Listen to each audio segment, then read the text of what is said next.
Assalamualaikum warahmatullahi wabarakatuh. Alhamdulillahirrabbilalamin. Allahumma salli ala sayyidina Muhammad wa ala ali sayyidina Muhammad. Teman-teman mahasiswa dan seluruh teman-teman yang ada di seluruh mahasiswa Indonesia, kembali lagi bersama kami di video ngopi ngobrol perkara Islam part 3. Namun yang spesial pada video ngopi part 3 ini, kita akan membahas spesial momen. Hari ini kita berada di momen 1 Juni yang diperingati sebagai Hari Pancasila. Oke, kali ini saya Muhammad Yusril Sanjili, salah satu pengurus dari Lembaga Dakwah Kampus Unit Pengkajian Islam Mahasiswa Universitas Adlago. Lagi pada video ngopi sebelumnya dan pada video ngopi kali ini kita ditemani oleh narasumber yang insya Allah sebentar nanti akan menjelaskan banyak mengenai pokok pembahasan kita pada video ngopi kali ini.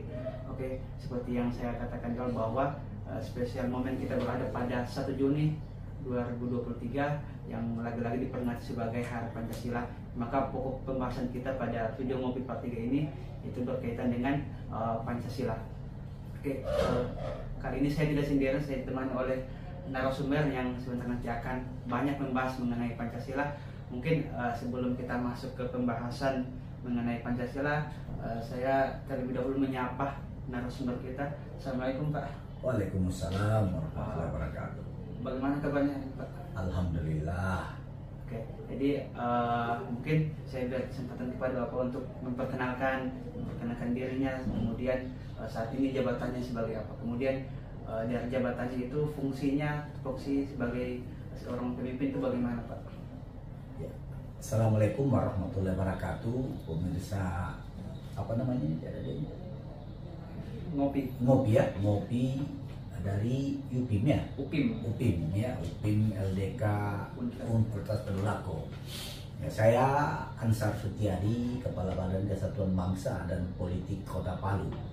Nah, jadi tugas-tugas kami dalam memimpin Badan Kesatuan Bangsa dan Politik ini bagaimana agar kesatuan persatuan masyarakat negara di negara Kesatuan Republik Indonesia ini tetap terjaga, kemudian stabilitas politik juga tetap terjaga, kemudian kita siap menghadapi proses-proses demokrasi yang ada di Indonesia ini. Demikian. Oke. Jadi itu perkenalan. Jadi narasumber kita kali ini merupakan Kepala Badan Kesbangpo ya Pak? Ya. Oke. Yang fungsinya tadi sudah dijelaskan mengenai fungsi dari Kesbangpo itu sendiri. Oke, jadi mengawali pembahasan kita pada video ngopi kali ini, seperti yang saya katakan di awal bahwa kita akan banyak membahas mengenai Pancasila. Ya. Dimana Pancasila ini merupakan ideologi negara kita. Jadi mungkin pada hari ini kita berada pada momen hari lahirnya Pancasila. Mungkin pertanyaan pertama kami Pak terkait bagaimana kemudian sejarah lahirnya Pancasila itu sendiri Pak. Ya.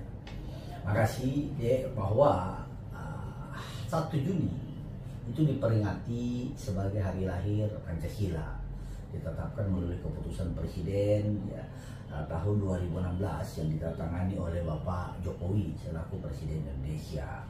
Kenapa kita memperingati hari lahir Pancasila di setiap tanggal 1 Juni?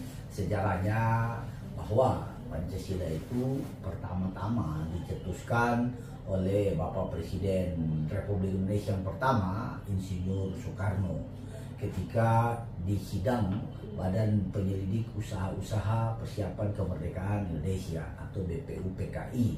Pada saat itu ya Bapak Insinyur Soekarno melontarkan gagasan pemikirannya yang memang sudah lama beliau selami ya, beliau gagasannya, kemudian ide, kemudian beliau diskusikan ya, maka lahirlah istilah Pancasila. Panca itu artinya 5, sila itu adalah dasar ya. Maka pada saat sidang BPUPKI itu muncul ya gagasan tentang Pancasila yang dilontarkan oleh Bapak Insinyur Soekarno. Pada kesempatan itu juga banyak pandangan-pandangan dari tokoh-tokoh kita yang lainnya. Nah, kemudian setelah sidang PUPPKI itu kemudian ada lagi pandangan terhadap Pancasila yang kita kenal dengan yang namanya Jakarta, Piagam Jakarta Charter pada tanggal 22 Juni 1945 ya. Rumusannya itu di sila pertama mencantumkan ada kewajiban untuk pemeluk agama Islam melaksanakan syariatnya.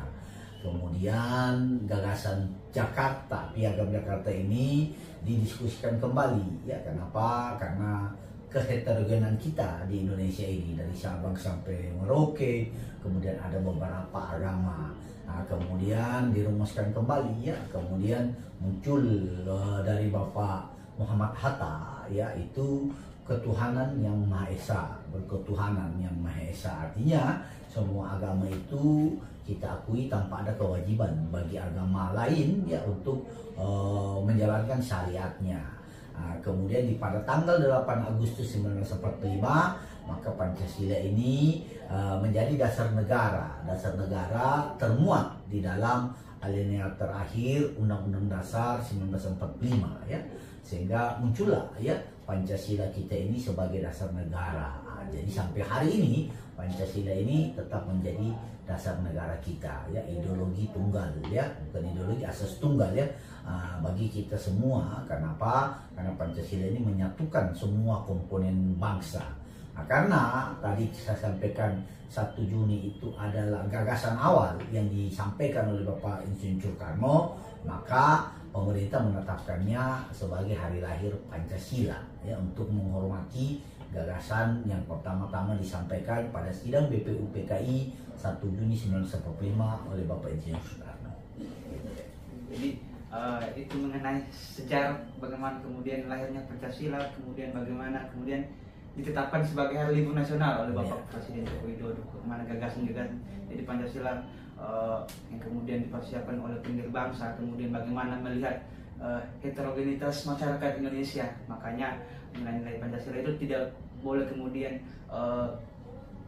menyudutkan atau menyepelekan agama lain gitu. Itu pandangan-pandangan tokoh nasionalis pada saat perumusan nilai-nilai Pancasila. Kemudian Pak, kalau kita melihat dari situasi kita hari ini, bagaimana pandangan Bapak atau implementasi dari nilai Pancasila pada kehidupan kita hari ini? Ya, ketika kita berbicara Pancasila maka kita berbicara tentang 5 sila ya, ketuhanan yang Maha Esa, kemudian kemuliaan yang adil dan beradab, keadilan persatuan Indonesia, kemudian kerakyatan dipimpin oleh hikmat kebijaksanaan dalam permusyawaratan perwakilan, kemudian keadilan sosial bagi seluruh rakyat Indonesia. Maka dari 5 sila inilah tadi diturunkan menjadi nilai-nilai kan, nilai-nilai. Maka ketika kita berbicara nilai-nilai maka kita sandarkan kepada 5 sila tadi, sehingga kita berharap semua tata kehidupan sosial kita, masyarakat itu harus mengacu kepada Pancasila. Misalnya tadi ketuhanan yang Maha Esa. Semua kita masyarakat yang ada di Indonesia, warga negara Indonesia itu harus ya memiliki agama. Ya, apapun agamanya, dari agama yang diakui ya oleh negara. Ya, sehingga kita ya melaksanakan agama kita sesuai dengan syariat kita. Ya, misalnya saya agama Islam, ya, saya memiliki kebebasan untuk pergi sholat di masjid. Saya memiliki kebebasan untuk memperingati hari-hari besar. Saya memiliki kebebasan ketika saya harus puasa di bulan Ramadan misalnya. Demikian juga dengan agama-agama lain. Artinya kita berharap masyarakat kita, warga negara Indonesia ya tetap menjunjung tinggi nilai-nilai Pancasila itu dalam kehidupan sosial mereka, sehingga tatanan sosial ini bisa menjadi baik ya, bisa menjadi perekat, kemudian bisa meningkatkan persatuan kesatuan kita, meningkatkan rasa persaudaraan kita tanpa ada hal-hal yang dapat memecah kehidupan sosial kita gitu.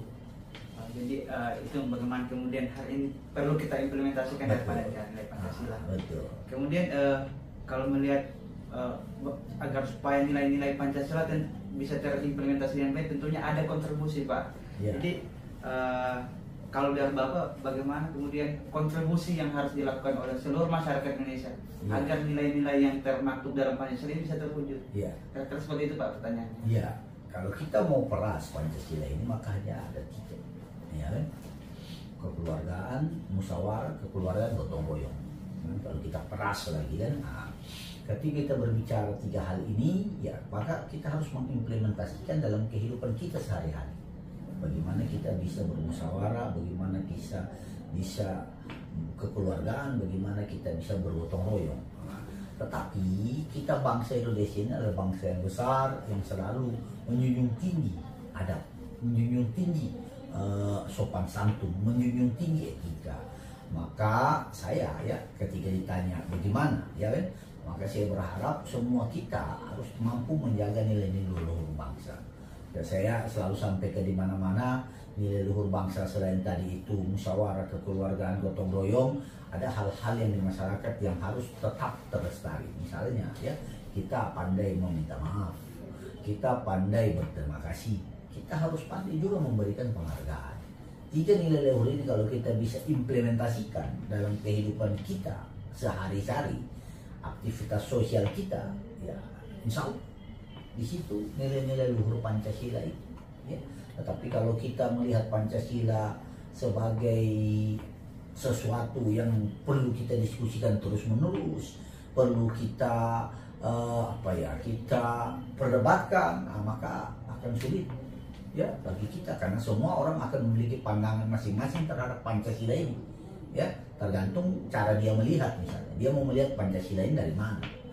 Maka saya berharap ya nilai-nilai luhur bangsa yang ada di Indonesia ini yang kemudian menjadikan Pancasila itu lahir, itu yang kita jaga. Saya bilang tadi, terima kasih, kemudian meminta maaf, kemudian memberi penghargaan, ya. Itu nilai luhur kita. Kemudian Pancasila ini kan lahir dari budaya dan agama. Nilai-nilai 3 tadi itu semua ada dalam budaya, apalagi dalam agama, ya kan? Dalam budaya, saya mau kasih tahu saja bahasa kearifan lokal. Misalnya kalau di Palu terima kasih itu bahasa kailinya apa ya? Terima kasih kalau tidak salah kan. Kalau di bahasa Jawanya juga ada juga, di bahasa Bugisnya ada juga, tapi maknanya terima kasih. Ya, inilah budaya-budaya kita yang kemudian digali, kemudian melahirkan Pancasila ya. Yang oleh Pak Soekarno kemarin memang dia berkeliling. Berapa kali dia dibuang, dia renungkan lagi, dia berdiskusi, sehingga pada saat kita menyusun persiapan kemerdekaan, maka muncullah gagasan tersebut. Begitu deh. Oke, jadi itu mengenai nilai-nilai luhur budaya dari Pancasila ya. Yang perlu kemudian kita implementasikan. Ya. Kemudian Pak, pada hari ini mungkin akhir-akhir ini banyak kemudian orang-orang yang kemudian itu berkaitan dengan yang Bapak sampaikan tadi mengenai bagaimana kemudian dia cara pandangnya terhadap Pancasila. Bahkan yang lebih ekstrimnya lagi, mereka sampai ingin merubah, ada ide-ide kemudian merubah ideologi bangsa. Kalau dari Bapak bagaimana kemudian pandangan mengenai orang-orang yang itu bisa dikatakan ingin punya pandangan lain terhadap Pancasila, bahkan mereka ingin merubah apa yang kemudian telah disepakati oleh para leluhur berkaitan dengan Pancasila. Ya, ketiga founding father, Bapak sebut Komisioner tadi leluhur, ya saya sebut pendiri bangsa, menetapkan Pancasila itu merupakan satu anugerah bagi bangsa kita, satu mujizat, bahkan keajaiban. Kenapa? Karena orang tua kita saat itu memang berpikir besar, kan? Kemudian ya mereka selalu mendapat rahmat, kan, mendapat petunjuk dari Allah Subhanahu Wa Taala. Karena tadi disebut kaum nasionalis, kaum religius di situ. Ada Kiai Haji Agus Salim, ada Wahid Hasim, Abdul Wahid Hasim, kan? Kemudian ada tokoh-tokoh lain, ya, dari agama lain, Maramis misalnya, kan? Dan dari tokoh nasionalis ada Pak Soekarno, ada Bung Hatta. Nah, maka ketika ada pemikiran-pemikiran disebutkan tadi, ingin ideologi lain, kemudian ingin mengganti ya falsafah dasar negara, ya harus kita memberikan pandangan, memberikan nasihat kepada mereka, kan, menyampaikan kepada mereka. Kenapa? Karena Pancasila ini kan abadi. Ya, selama bangsa Indonesia ini ada, maka ya Pancasila harus tetap ada. Kenapa? Karena dia yang menyatukan kita, menyatukan keberagaman, kan. Indonesia ini kan terdiri dari hampir 1000 suku bangsa. Bahasa itu luar biasa banyak, kan? Ya kan. Kemudian agama tadi, kan, ada beberapa agama, kan. Sehingga ketika tidak direkatkan oleh Pancasila, ya, maka akan sangat berbahaya negara kita ini, kan. sangat akan berbahaya. Kemudian juga kenapa akhir-akhir ini banyak masyarakat kita yang berpikir demikian, karena ya kita harus sadari ketika kita memasuki era reformasi di tahun 1998 itu salah satu penyebab ya yang kita rasakan mungkin ketika saat itu Pancasila tidak diimplementasikan dengan baik, ya tidak terinternalisasi dengan baik. Kenapa? Karena mungkin Pancasila yang saya bilang tadi hanya habis dalam hafalan, hanya habis dalam perdebatan, tetapi kita mengimplementasikannya sulit, ya. Sehingga ketika itu salah satu apa ya yang dianggap permasalahan itu Pancasila sebagai dasar negara kan, sehingga upaya-upaya kemarin pembinaan Pancasila pada masa Orde Baru itu ya kan P4 ya, kemudian apa itu macam-macam kan, kemudian dihapus semua. Organ-organ yang memayungi Pancasila itu dihapus, misalnya BP7. Nah, sehingga dari situ sampai tahun 2016 tadi sebelum Pak Jokowi mengeluarkan Kepres itu, maka terjadi pemikiran-pemikiran yang bebas, ya kan? Nah, kenapa? Karena kita tidak lagi mendorong di tengah kurikulum misalnya, di tengah masyarakat upaya-upaya untuk menjeburkan Pancasila ini, ya, upaya-upaya untuk masyarakat memahami Pancasila ini. Nah, maka ketika lahir Badan Pembinaan Ideologi Pancasila ya 2017-2018, upaya itu lahir lagi oleh pemerintah. Nah, sehingga masyarakat hari ini sudah berpikir bahwa memang Pancasila perlu kita lestarikan. Ya, ketika ada masyarakat yang berpikir bahwa ada ideologi lain selain Pancasila, ya mencoba membangun membuat ideologi baru, ya, akhirnya kan sadar lagi nih kayak kalau kita buat ideologi baru, larinya nanti menjadi musuh negara, musuh masyarakat kan, larinya nanti pemahaman tidak menjadi benar. Misalnya ada radikalisme, ya ada kekerasan, sedangkan di Pancasila tidak ada. Ada pembatasan kebebasan beragama, di Pancasila tidak ada, semua bebas. Tetapi itulah tadi, karena ada jeda dari 97 atau 98 reformasi itu sampai dengan adanya upaya pemerintah, ya Bapak Presiden Jokowi untuk menggiatkan kembali upaya-upaya penanaman nilai Pancasila, akhirnya kita semua menjadi sadar kan, dan berupaya agar memang Pancasila ini bagi Indonesia adalah sebuah rahmat dan harus kita abadikan dalam tata kehidupan bernegara, juga menjadi pedoman kita dalam tata kehidupan sosial. Gitu. Jadi itu terkait dengan pandangan mengenai upaya-upaya hari ini kemudian ingin merubah Pancasila. Oke. Kemudian Pak, kalau kita berbicara tentang anak muda, tentunya anak muda menjadi harapan bangsa ini ke depan. Betul. Menjadi tongkat estafet untuk melanjutkan perjuangan bangsa Indonesia ke depan. Betul. Nah, takutnya jangan sampai kemudian anak muda ini disusupi oleh paham-paham seperti itu, paham-paham radikal yang ingin kemudian merubah ideologi Pancasila. Mungkin dari Bapak pesan untuk anak muda, bagaimana kemudian cara membentengi diri agar tidak mudah terpengaruh oleh paham-paham yang seperti itu. Ya, jadi era milenial hari ini, ya, bahkan kita sudah sampai Gen Z ya kalau nggak salah ya. Nah, itu kan perubahan yang sangat luar biasa ya terhadap pola kehidupan ya. Kalau kita dulu sebelum adanya gadget ini, HP ini kan kita bermain bersama, bermain tradisional kita sebutkan, yang melibatkan interaksi ya kan. Hari ini dengan adanya teknologi informasi yang terjadi adalah individualistisnya lebih tinggi karena dia hanya berhadapan dengan gadget ini ya kan. Maka di gadget ini kan ada semua. Manusia paling pintar hari ini kan Om Google, ya kan. Nah, semua ada di situ, kan. Apa mau cari yang baik ada, mau cari yang buruk ada, ya kan. Mau cari ilmu ada, mau cari yang bukan ilmu juga ada, ya kan. Mau cari hiburan ada, ya kan. Maka ini tidak bisa kita lawan, ya. Kenapa? Karena melawan zaman itu sulit, bahkan hampir tidak mungkin perkembangan zaman, ya. Maka kita yang harus menyesuaikan dengan apa yang menjadi hobi atau apa yang menjadi trending saat ini kan, apa yang menjadi kebiasaan hari ini. Maka penanaman nilai-nilai Pancasila itu harus kita sesuaikan dengan kondisi zamannya. Nah, misalnya hari ini anak-anak itu suka membuat TikTok, maka kita mendorong penanaman nilai Pancasila itu melalui TikTok. Kenapa? Kalau kita cara main hari ini tidur semua itu anak-anak. Ya kan, seperti pola kami dahulu kan, P4 penetaran sekian jam. Ya walaupun ada keinginan hari ini kembali ke situ, tetapi kita tidak bisa lagi. Kenapa? Karena eranya sudah berubah. Maka pendekatannya melalui tadi itu TikTok, IT kan, melalui media sosial, ya kan, melalui olahraga, melalui seni, apa-apa yang menjadi hobi atau apa-apa yang menjadi habitasi ya yang masyarakat hari ini. Nah, tidak bisa kita bernostalgia mundur ke belakang karena memang sudah beda eranya, beda zamannya. Ya kan, kalau kita undang komedi cara main saja sudah satu hari saja mungkin sudah pada ngantuk. Nah, maka kita coba menyesuaikan penanaman nilai-nilai Pancasila ini melalui pendekatan kekinian. Ya kan, saya bilang bisa melalui seni, bisa melalui film, bisa melalui olahraga, bisa melalui kuliner.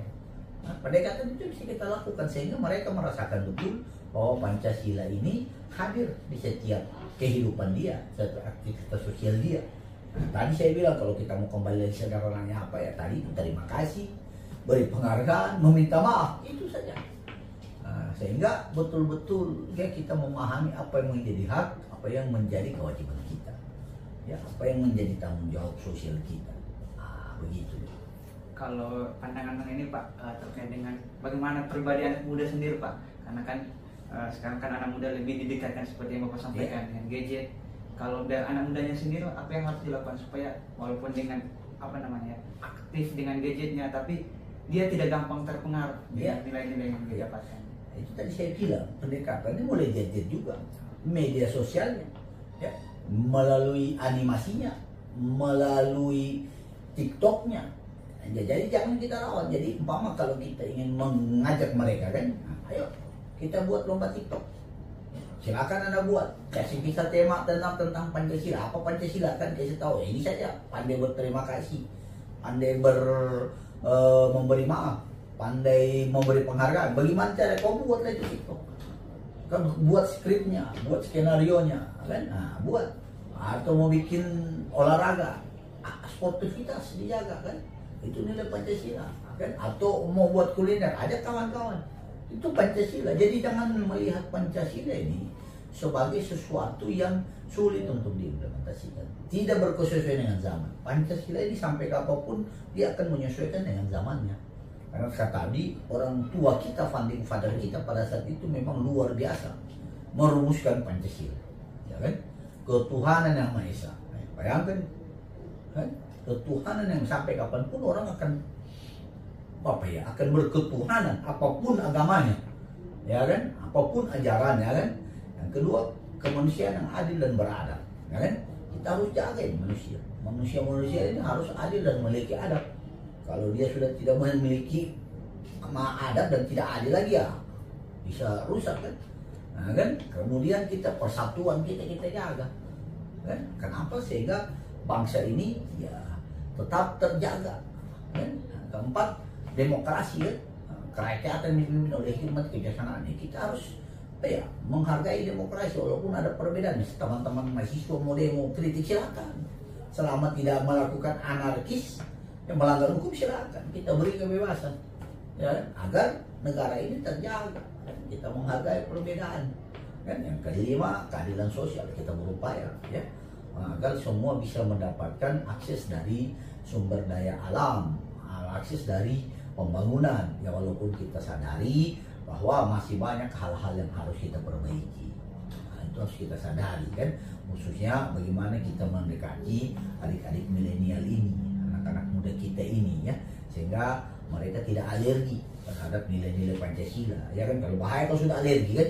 Nah, makanya tadi ada pertanyaan, bisa mencari ideologi baru kan, sulit. Ideologi apa kita mau terapkan di sini ya kan. Nah, ideologi apa misalnya, ideologi apa yang bisa adik-adik sebutkan? Nah, sulit. Kenapa? Karena memang kita berbangsa dan bernegara, berkehidupan ini harus ada aturannya ya kan. Kalau tidak aturannya sulit juga ya kan. Akhirnya muncul lagi macam-macam radikalisme, kekerasan kan, merugikan orang lain gitu. Mungkin terakhir Pak, pesan untuk seluruh masyarakat khususnya mahasiswa ya, agar bisa menjaga nilai-nilai Pancasila untuk terus ada ke depannya gitu ya, kepada implementasinya. Adik-adikku mahasiswa ya, kepada teman-teman pelajar organisasi kepemudaan ya yang ada di Kota Palu. Saya mengajak dengan momentum peringatan Hari Lahir Pancasila 1 Juni 2023 ini kita dapat ya menyemangati diri kita lagi agar betul-betul kita mampu mengimplementasikan nilai-nilai Pancasila dalam tata kehidupan sosial kita. Kemudian kita juga berintrospeksi ya, selama ini apakah kita sudah dapat mengamalkan Pancasila itu atau masih belum mengamalkan. Kenapa? Karena kita paham betul Pancasila ini digali dari budaya dan agama yang ada di Indonesia. Sehingga ketika sudah kita merasa pernah berbuat salah, pernah keluar dari jalur misalnya, kita kembali lagi bahwa Pancasila itu nilai-nilai luhurnya tadi saya bilang meminta maaf, berterima kasih, memilih penghargaan. Kalau nilai-nilai ini sudah bisa diimplementasikan oleh adik-adikku mahasiswa, ya sahabat-sahabat saya ini pelajar, ya organisasi kepemudaan, yakin saja tidak akan ada masalah besar yang ada di sekitar kita. Kenapa? Semua bisa kita selesaikan.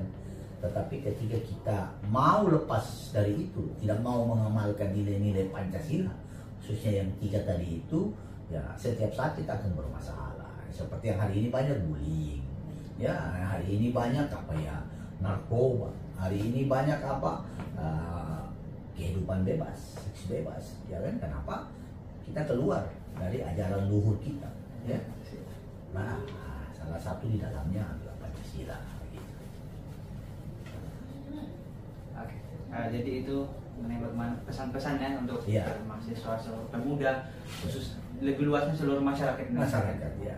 Bagaimana kemudian kita bisa menjaga daripada nilai-nilai Pancasila yang telah dirumuskan oleh founding father kita, para pendiri bangsa, agar kehidupan tentunya kehidupan yang heterogen bisa tercipta di kedamaian dalam kehidupan kita dan berbangsa dan bernegara.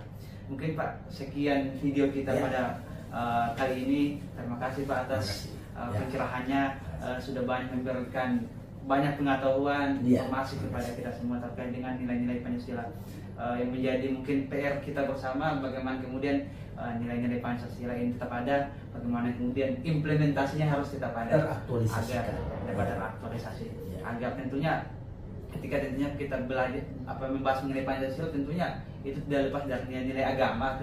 Apalagi dalam Islam tentunya Pak, tentunya tidak ada satu ayat, tidak ada satu firman Allah atau hadis dari Nabi yang tentunya itu tidak bertentangan dengan Pancasila, tapi semuanya punya korelasi, bagaimana kemudian kita menjalankan kebebasan untuk melaksanakan ibadah sebagai seorang Muslim, kemudian nilai-nilai kemanusiaan, persatuan, demokrasi sampai keadilan bagi seluruh rakyat Indonesia. Mungkin sekian video kita pada video ngopi part 3 ini.